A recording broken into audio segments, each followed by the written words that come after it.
Hey y'all, welcome to my channel. If you're new here, thank you for taking a minute to stop by. If you're returning, thank you for returning. You guys, I did a story yesterday. I can't even talk.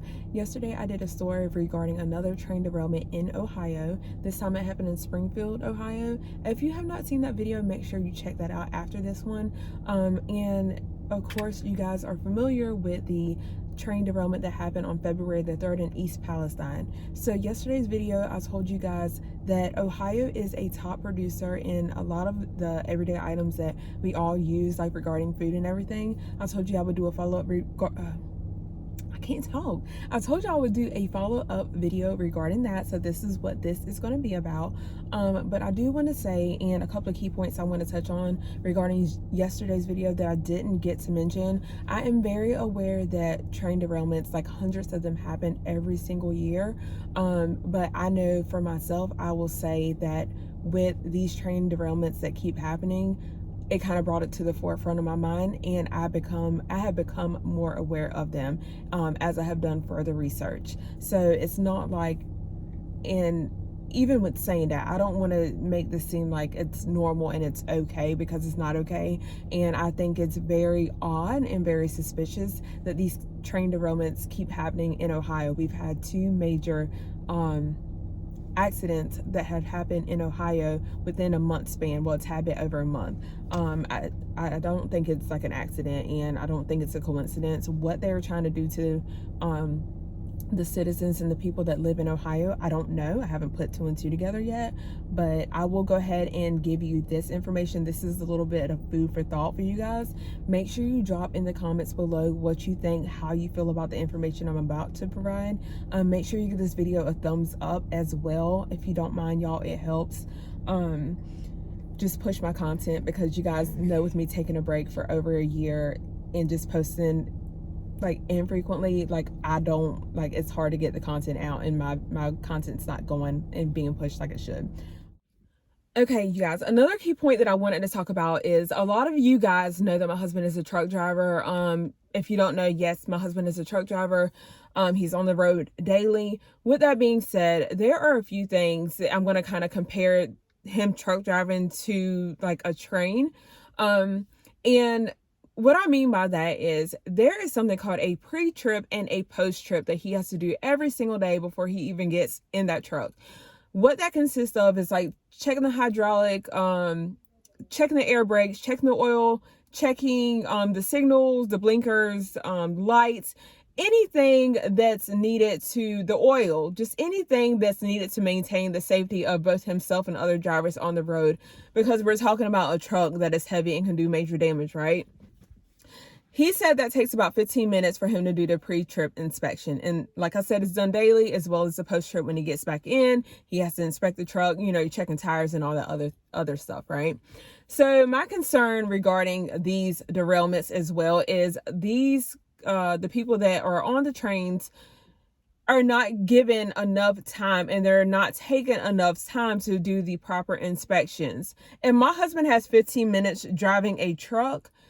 There's no reason why somebody who is in charge of a train with multiple train cars, 200 plus sometimes, should only have like 45 seconds to inspect and do what they need to do before they're hitting the rails. And that's exactly what's being done. I think previously they had anywhere from 2 to 3 minutes. Again, that time has been reduced to 45 seconds. There's no way that an adequate inspection can be done in 45 seconds. I don't care who you are. There's just no way you can check everything in 45 seconds.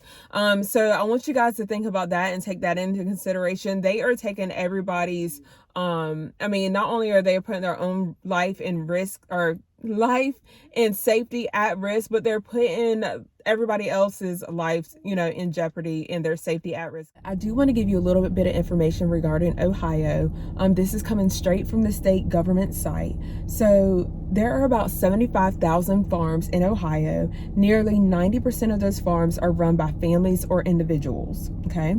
So here's the food for thought. Ohio ranks first nationally in production of Swiss cheese, second, hear me out, y'all, second in egg production, third in tomatoes and pumpkins. Ohio is fifth in the nation as far as the bell peppers, 6th in sweet corn and cucumbers, and 8th in the number of chickens sold. So hear me out. 2nd in egg production, 8th nationwide ranks in chickens. Y'all find any kind of correlation with that? Let me know what you think in the comments. This is why I'm saying this is no coincidence. And the more you research, you can start kind of putting 2 and 2 together. At least I do. And like I said, I don't want to be a conspiracy theorist, and I don't want my channel to seem like I'm a conspiracy theorist. But y'all, when the facts are being laid out and you start doing your own research, you can kind of put 2 and 2 together, and it definitely makes you think. Overall, Ohio's national rank in agricultural facilities, operations with hogs, that's number 3, operations with sheep, 4th, livestock slaughter plants, 4th, operations with cattle, 5th, dairy plants, 6th, and number of farms, 9th.